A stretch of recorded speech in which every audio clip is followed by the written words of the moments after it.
Assalamualaikum warahmatullahi wabarakatuh. Apa kabarnya Bapak Ibu di mana saja Bapak Ibu berada? Semoga Bapak Ibu semua selalu dalam keadaan sehat walafiat.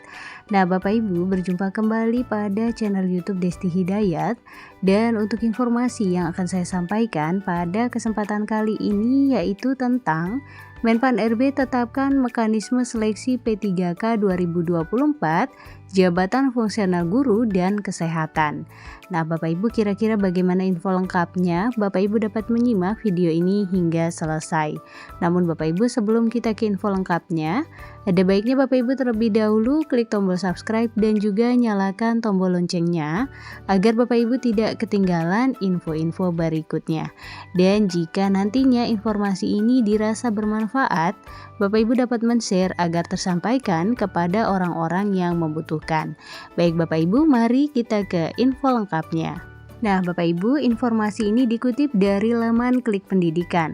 Menteri Pendayagunaan Aparatur Negara dan Reformasi Birokrasi atau Menpan RB resmi menetapkan mekanisme seleksi P3K untuk tahun 2024. Salah satunya mekanisme untuk jabatan fungsional guru dan kesehatan. Nah Bapak Ibu, seperti yang sudah ramai kita ketahui bahwa seleksi P3K kali ini hanya dikhususkan bagi tenaga honorer dan non-ASN yang telah terdaftar di database BKN serta non-ASN yang aktif bekerja di instansi pemerintah. Menurut kesepakatan antara Kemenpan RB, BKN, dan Komisi 2 DPR RI, seleksi P3K 2024 ini bertujuan untuk memberikan kesempatan kepada tenaga honorer dan non-ASN. Tentu saja Bapak Ibu, gunanya adalah untuk menunjukkan kompetensi dan kualitas mereka. Penilaian kelulusan akan dilakukan melalui sistem peringkat, di mana peserta dengan nilai tertinggi akan diprioritaskan untuk diangkat sebagai P3K. Kuota 100% untuk non-ASN. Nah, mekanisme seleksi P3K memberikan 100% kuota untuk tenaga non-ASN. Nah, ini artinya Bapak Ibu bahwa mereka yang bekerja sebagai ex-THK 2 serta non-ASN yang tercatat dalam database BKN dan aktif di instansi pemerintah memiliki peluang besar untuk mengisi formasi P3K. Selanjutnya, bagi jabatan fungsional guru, prioritas utama diberikan kepada ex-THK 2, kemudian guru non-ASN di sekolah negeri yang terdaftar di Dapodik dan lulusan PPG. Sedangkan untuk jabatan fungsional kesehatan, prioritas diberikan kepada tenaga kesehatan dengan latar belakang pendidikan D4 bidan pendidik dan non-ASN aktif. Selanjutnya P3K penuh waktu dan paruh waktu. Menpan RB juga menegaskan penempatan tenaga P3K akan disesuaikan dengan kemampuan keuangan masing-masing instansi. Itu artinya Bapak Ibu, bagi instansi yang memiliki anggaran memadai, tenaga honorer dan non-ASN dapat diangkat sebagai P3K penuh waktu. Namun, bagi instansi yang belum mampu secara finansial, tenaga tersebut akan diangkat sebagai P3K paruh waktu dengan opsi pengangkatan penuh secara bertahap.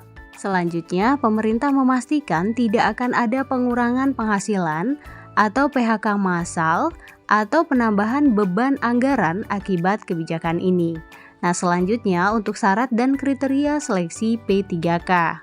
Para pelamar P3K diwajibkan memiliki pengalaman kerja minimal 2 tahun untuk jenjang pemula hingga ahli pertama dan minimal 3 tahun untuk jenjang ahli muda.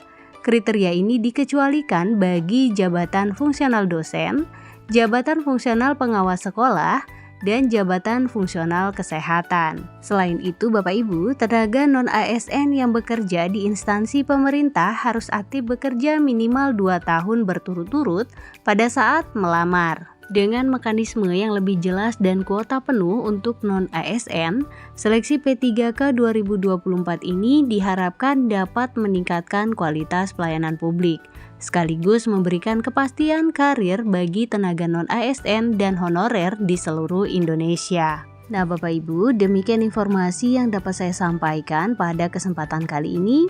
Semoga informasi ini dapat menambah wawasan bagi Bapak Ibu semua dan juga bermanfaat. Jangan lupa Bapak Ibu untuk share video ini, berikan like pada video ini, klik tombol subscribe dan juga nyalakan tombol loncengnya agar Bapak Ibu tidak ketinggalan info-info berikutnya. Baik Bapak Ibu, terima kasih. Assalamualaikum warahmatullahi wabarakatuh.